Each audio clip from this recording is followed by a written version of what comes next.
Meron po kaming professor po nun, pinanalangin niya po kami bago po yung final exam po namin.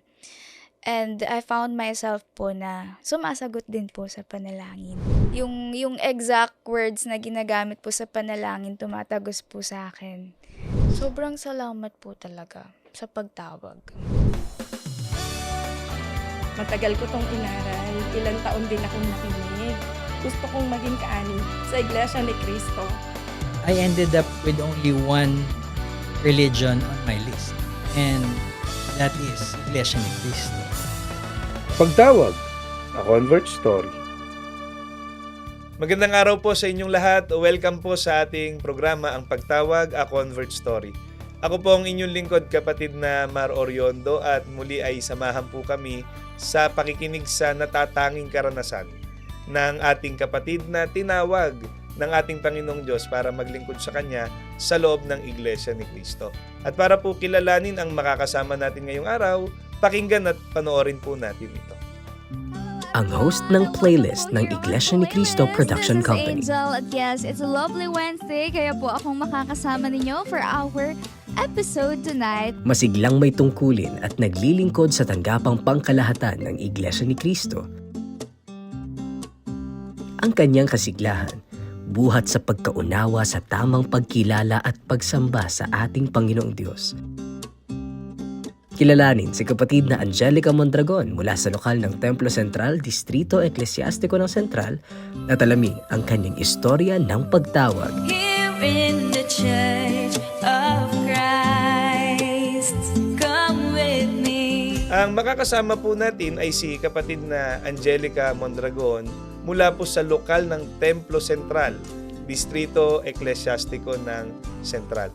Ang ating kapatid po ay naglilingkod din sa tanggapang pangkalahatan ng Iglesia ni Cristo at isa po sa mga host ng programang playlist ng Iglesia ni Cristo o INC Production Company. Magandang araw, kapatid na Angel. Magandang araw po, kapatid na Mar. Kumusta po? Excited po. Masaya po at nandito po sa programa po natin ngayon and thank you po. Actually, thank you so much din. At hindi ito yung unang pagkakataon na magkakasama tayo. Nagkasama na rin tayo sa INC Radio Metro Manila Satellite Studio. Apo.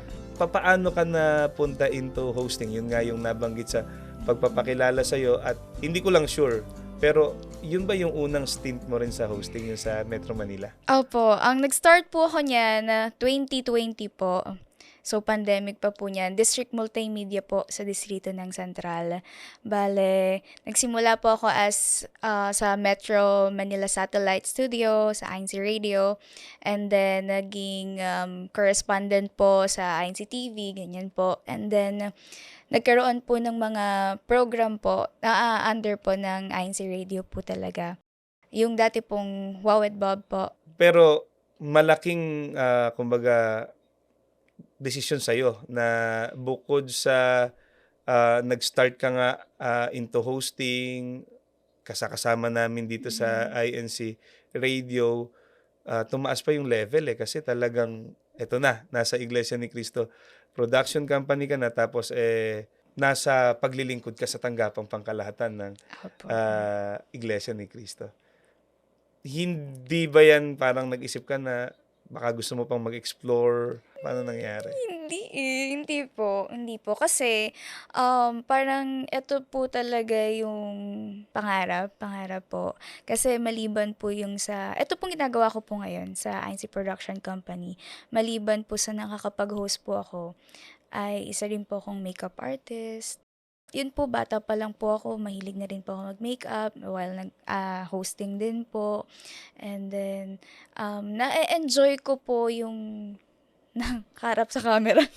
So parang lahat mga ng tao, ganyan. ginagawa mo po ngayon, talagang gustong-gusto mo? Opo. And yun, biyaya po na unang-una pong naging step is yung pagiging may tungkulin po nun sa lokal po, sa Ayun. distrito. Yun At po talaga. alam naman po ng mga nakikinig, since ito ay convert story, you're not a member of Iglesia ni Cristo to begin with. Apo. Ano po ang kinagis na ninyong relihiyon? Ano po, Catholic po kami noon.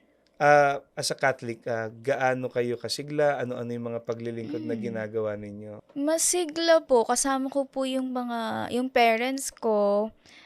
Every Sunday po, nagsisimba po kami noon. Tapos yung mga tawag na palaspas, yung mga ganyan, dinadalahan po namin. Yung pagkayong mahal na araw, Opo. tapos siguro meron pa yung mga pagka may mga event or may mga pista. Opo, yan.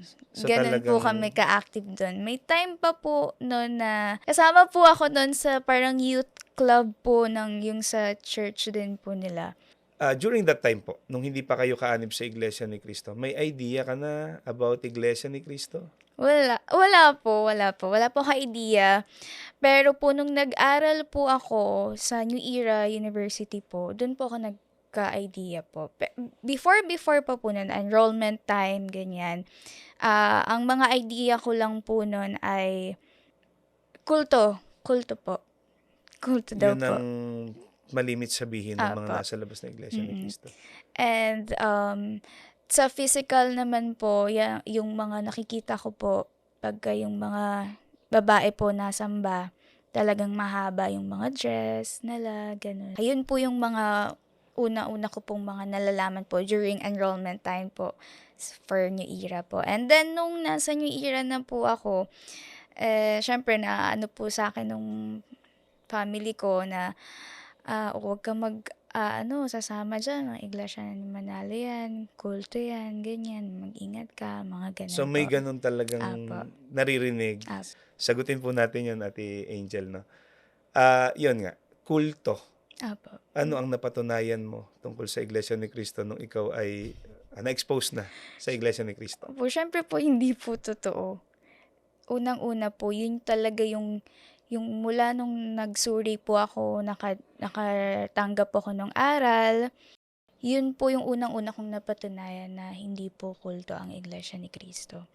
Syempre po, nag-base po ako sa nasa Biblia po. Syempre, yung aral po na itinuturo po. Ang salitang kulto kasi, marami pong kahulugan no, Ate Angel Depende sa kung papaano nila gustong uriin yung tinatawag o sinasabi nilang kulto. Pero ang isa sa malinaw na masasabi nating pagkakilanlan ng mga nasa kulto, ginagawa nila yung isang bagay na hindi naman nila lubos na naunawaan. Apo. Kumbaga ay bulag na tagasunod doon Apo. sa nangunguna o leader Yes, sa isang exactly. organisasyon. Pero sa loob po ng Iglesia ni Cristo, hindi ganon ang nakita mo. Hindi po.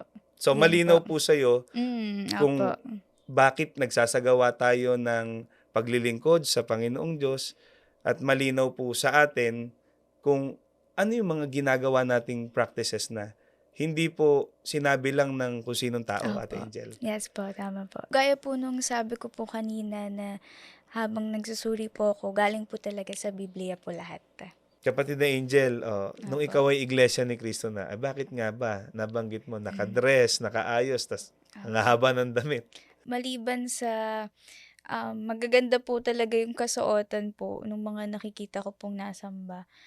Of course, syempre one of the reasons po na bakit nga ba po, syempre po harap po tayo sa Panginoong Diyos. Pagsamba po, baga tinuro po sa Biblia na maging maayos po ang kasuotan, Yung sa paggalang, no? paggalang po. Sa pagsamba Yes po. at lalong-lalo na yung paggalang Apo. sa ating Panginoong Diyos. Diyos. Pagka nga haharap tayo sa tao, Mm. lalo't kinikilala po Yes. natin, pinahalagaan natin, di ba? Apo. Nag-aayos talaga tayo Mm. E di lalong-lalo na sa harapan ng ating Panginoong Diyos. Puntahan na natin yung isa sa mga mahalagang tanong. Paano po kayo natawag sa loob ng Iglesia ni Cristo? Gaya po nung sabi ko rin po kanina, nag-aaral po ako sa New Era University and EU po. And sa room po namin, madalas po yung nananalangin po muna bago magsimula ang klase. And yung pinaka tumatak po sa akin is, meron po kaming professor po nun. Pinanalangin niya po kami bago po yung final exam po namin.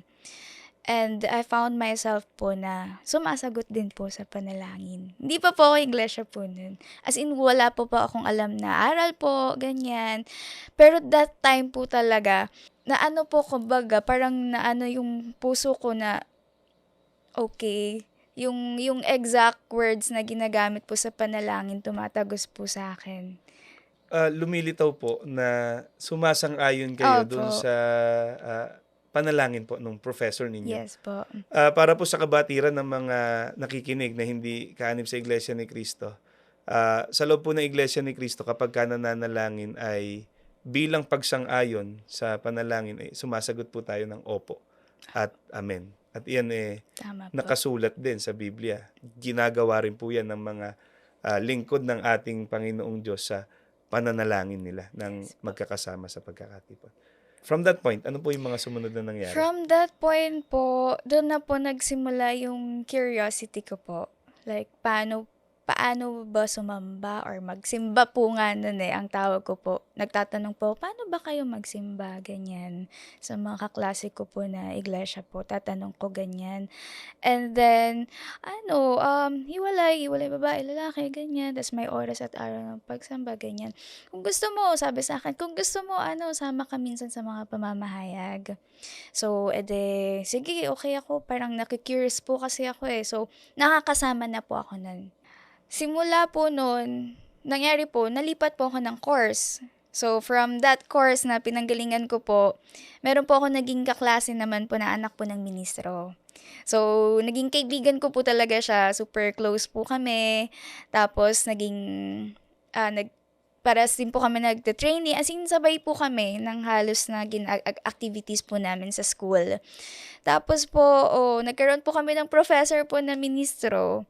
Sabi po nung kaklase ko po na yun, Ka-Jeff, eto po, nagsusuri po siya. Baka pwede po siyang makapakinig po or pwede niyo po siyang turuan po.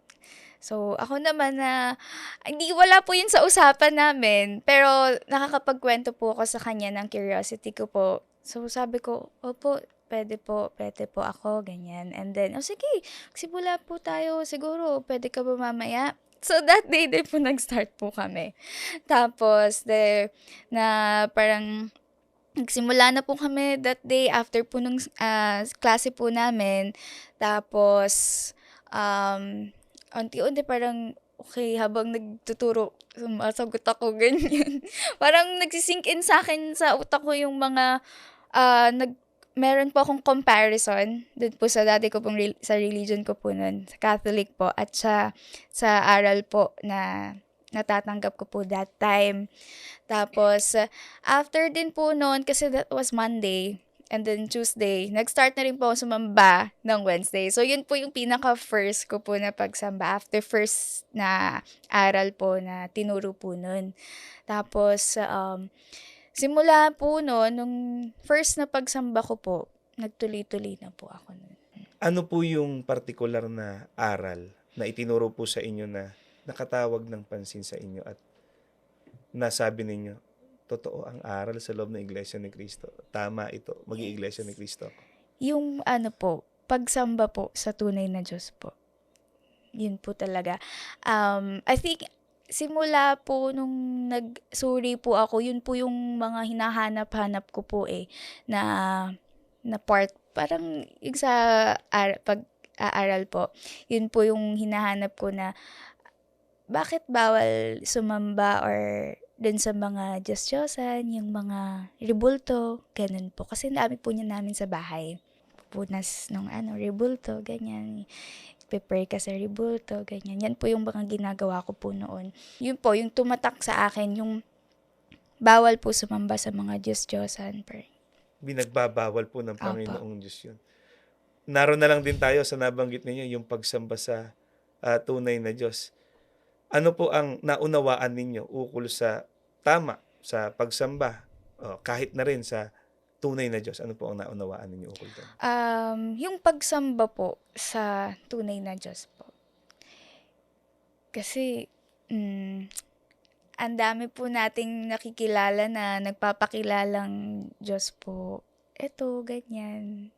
sa ibang religion. Kumbaga, may mga pinakikilala silang Opo. itong Diyos. Opo, gano'n. And then, here po sa Iglesia ni Cristo, yun po talaga yung tumatak din po sa akin na isa lang po ang tunay na Diyos. Nag-iisa. Sino po yung tunay na Diyos? Ang na Ama po. tinutukoy niyo? Hindi ang Panginoong Jesucristo Hindi na yun ang nakikilala ng marami Mm. sa mga nagpapakilalang Kristiyano. Sino po ang Panginoong Jesucristo kung hindi siya ang Diyos? Ang Panginoong Hesukristo po, siya po ang tagapamagitan at kinikilala rin pong tagapagligtas po, and also po siya rin po ang isinugo ng ating pong Panginoong Diyos o ang Ama po para po maipakilala po ang tunay po na Diyos. Hindi niya po pinakilala ang kanya pong sarili na bilang Diyos po, kundi po ang pinakilala niya po ay ang ating pong Ama na nasa langit po. By that time po ba nagpasya na kayo na mag-iglesia ni Cristo Opo. na kayo? Opo. Nagtuloy-tuloy na po ako no na magsuri, tapos po sumamba po. At may mga pagsubok po, pero andun pa rin po yung eagerness ko po na magpatuloy pa rin po na sa pag-anib po sa Iglesia ni Cristo. Kailan po kayo nabautismuhan? August 26, 2017 po. At nung mabautismuhan na po kayo, ano po yung nasabi ninyo sa panalangin? Sobrang salamat po talaga sa pagtawag. Kasi napakarami po tao sa mundo, or ako po talaga, dahil bago pa po ako mag-New Era, prayerful po talaga ako. Opo.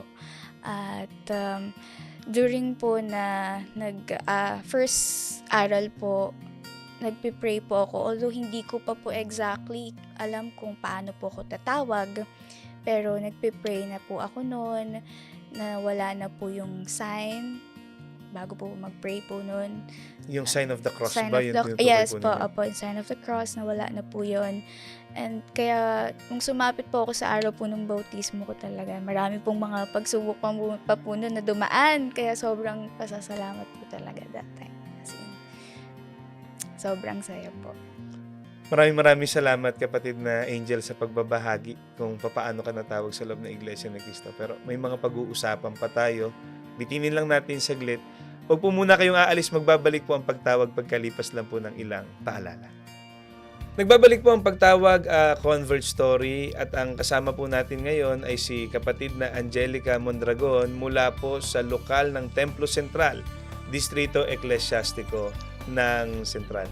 Ang ating kapatid po, natawag sa loob ng Iglesia ni Cristo mula po ng makapakinig sa mga aral ng ating Panginoong Diyos na itinuturo sa loob ng Iglesia ni Cristo. Pero bago niya mapakinggan ang mga aral ng ating Panginoong Diyos, nabuksan ang kanyang isipan, ang kanyang pagnanais na magsuri sa Iglesia ni Cristo nang makapakinig ng pananalangin sa ating Panginoong Diyos na ginagawa sa loob ng Iglesia ni Cristo. Tumagos yun sa kanyang puso. At mula doon ay nagsikap siya na alamin kung ano ang katotohanan sa Iglesia ni Cristo. Magandang araw, Ate Angel. Gandang araw po. Bago tayo magpatuloy, baka meron kang gustong batiin. Sige po, go ahead po. Binabati ko po ang aking pong parents dyan po sa Rizal, and happy watching po. And of course po yung mga kaopisina ko po sa INC Production Company. Binabati ko rin po kayo.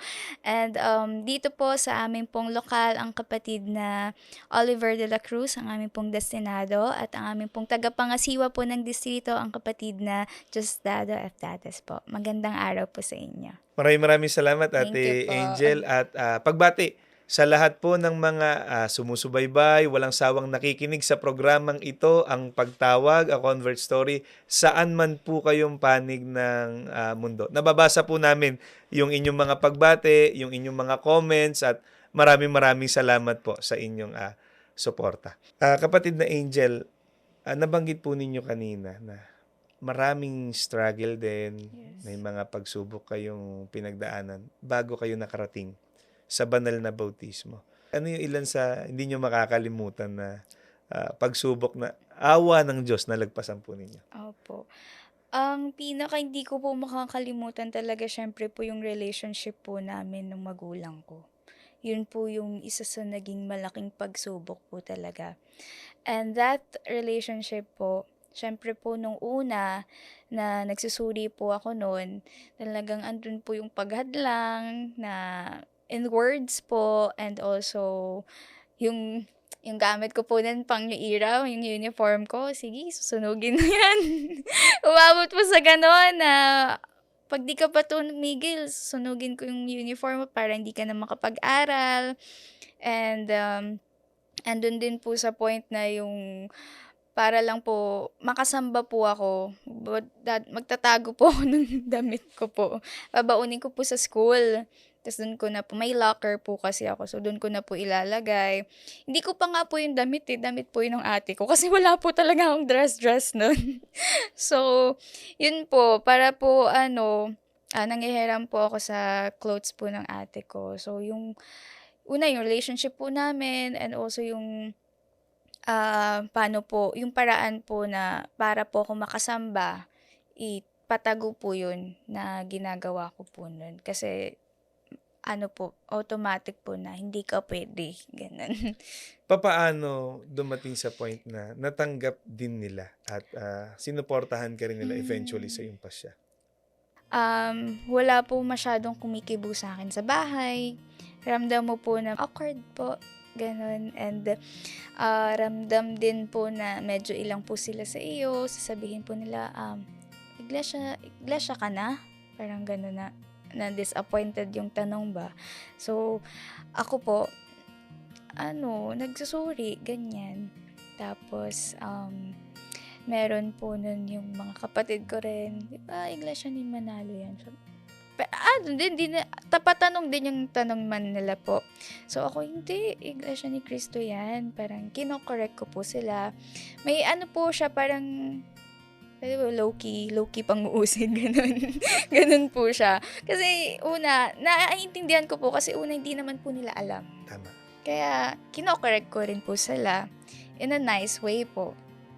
Tapos, yung sa parents ko po, since kami talaga ay close, at hindi talaga may iwasan na may tampo sila, ganyan, andun pa rin po ako sa part na naglalambing po, ganun. Na ako pa rin to, yung mga pagsubok po with my parents, my siblings po, kumbaga parang mahirap po siya talaga sa akin kasi nasa isang bahay po kami, nagkakasalubong po kami, tas mafe-feel mo yung awkwardness, yung tense. Pero po, andun po ako lagi na nananalangin po ako na, Ama, tulungan mo po ako. Hindi ko po kaya to. Hindi ko po kaya. Kaya kailangan ko po ng tulong mo.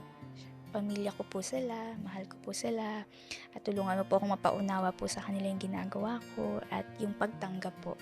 And eventually po, yun po, naging magaan po unti-unti. Although hindi po ganon agad, pero paunti-unti po. Sinagot po ng natatanggap Panginoon Opo, Diyos yung panalangin. sinagot po ng Ama yun. Paano po nabago ng mga aral ng Panginoong Diyos na napakinggan ninyo sa loob ng Iglesia ni Cristo ang buhay ninyo? With that po, malaki po yung nabago po sa akin and also po sa relationship ko po sa parents ko nun. Kasi kung dati po, sumasagot ako. Kasi saway po. May times po pagka pinapagalitan po ako, di ko po itatanggi po yun. Pero hindi po tama yun na nasagot po ako minsan sa parents ko po na ng pabalang. Pero po, simula po nung nakapag-aral po ako, katanggap po ako ng aral sa Iglesia ni Cristo, yung paggalang po sa magulang, doon na po yun. Nag-start po na kahit po paggalitan po nila ako na about sa pag-iglesia ko po noon, inuwi po ako ng gabi. Galing po pagsamba po yun. So, 7 p.m. po yung pagsamba. Di po sila sanay na uwi po ako ng gabi. O, saan ka na naman galing? Imbis na pabalang din yung sagot ko, ay sumamba lang po ako, ganyan. Ayun, tapos pagkaalis po ako ng bahay, syempre, magpapaalam. Ganun pa rin po ulit. Parang galit po na na sasamba po ako. Or kaya minsan di po ako pinapansin. Hindi po ako nagtatanim ng sama ng loob. So, I think yun po yung isa sa nagpabago po sa akin personally din po and sa relationship ko po with my parents. Actually po, kapatid na Angel, may mga nag-iisip po na kapag raw umaanib sa Iglesia ni Cristo or naging Iglesia ni Cristo, nagiging pasaway, soberbio, or hindi nakikinig sa magulang. Dahil nga, ito sinasabi ng magulang, hindi naman daw sumusunod yung kapatid sa Iglesia ni Cristo. Whereas sa nakikita po natin, ang nakita ninyo, hindi po sa layunin na hindi sundin ng magulang. No po? Kundi dahil naunawaan po natin na sa pag-anib sa Iglesia ni Cristo, sa pagsunod sa kalooban ng Panginoong Diyos at ng ating Panginoong Kristo, ipinagpauna na rin po sa atin sa mga aral na tinanggap natin na hindi tayo makaiiwas sa pag-uusig, Opo. hindi po tayo makaiiwas sa hadlang, at mararanasan din natin yun mismo sa mga mahal natin sa Opo. buhay. Pero kagaya ng nabanggit ninyo, itinuro rin po sa atin yung paggalang, yung patuloy na pagmamahal, pag-unawa sa mga mahal natin sa buhay. Lalo nga sa mga panahon na yun, hindi naman nila, nabanggit nyo nga po, nauunawaan talaga kung ano ba yung ginagawa ninyo at bakit ninyo ginagawa ito. Na ipinagpapauna ninyo yung pagsunod sa kung ano yung kalooban ng ating Panginoong Diyos. At salamat po, kapatid na Angel, kasi ipinakita ninyo na sa mga panahon na yon, lalo pa ninyong inilapit, lalo pa ninyong minahal yung inyong mga magulang at yung inyong mga kapatid, mga mahal ninyo sa buhay. Kapatid na Angel, baka meron kang gustong sabihin sa mga magulang mo, sa mga kapatid mo, sa mga mahal mo sa buhay, at syempre sa mga nakikinig sa atin ngayon na hindi pa kaanib sa Iglesia ni Cristo. First po, of course, sa parents ko po, sa family ko po, at sa mga kapatid ko po, nagpapasalamat po ako ng maraming po dahil naunawaan niyo po ako na yung naging desisyon ko po nung umanib po ako noon, at hanggang ngayon na andyan po kayo nakasuporta po sa akin sa mga ginagawa ko po, sa pag-host ko po, and pag may makeup ko po, yung ginagawa ko po talaga nung bata pa ako. Thank you so much po sa mga suporta po ninyo sa akin po as your bunso. And syempre po, ito ay naanyayahan ko rin po kayo na pakinggan po ang mga aral po sa loob ng Iglesia ni Cristo, makapagsuri, at yun po. At makasama po, of course, especially sa mga paglilingkod po. Maraming salamat po, Ate Thank Angel. you po. Ang nakasama po natin ay si kapatid na Angelica Mondragon mula po sa lokal ng Templo Central, Distrito Eclesiastico ng Central. Sana ang istorya po na ating ibinahagi ngayong araw ay muling nakapagbigay ng inspirasyon at pag-asa sa bawat isa sa atin. At bago po tayo pansamantalang maghiwa-hiwalay, binabati lang po natin ang SEBSI President and CEO, ang pangalawang tagapamahalang pangkalahatan ng Iglesia ni Cristo, ang kapatid na Angelo Eranio V. Manalo. Gayun din po, binabati po natin ang pinakamamahal nating kapatid, ang ating tagapamahalang pangkalahatan, ang kapatid na Eduardo V. Manalo. Maraming salamat po. May mga ganitong programa kung saan ay naibabahagi po natin ang mga natatanging istorya ng ating mga kapatid kung paano po sila tinawag ng ating Panginoong Diyos sa loob ng Iglesia ni Cristo. Hanggang sa muli po, sana po ay lagi ninyong subaybayan ang programang ito, ang Pagtawag, A Convert Story. Maraming salamat po.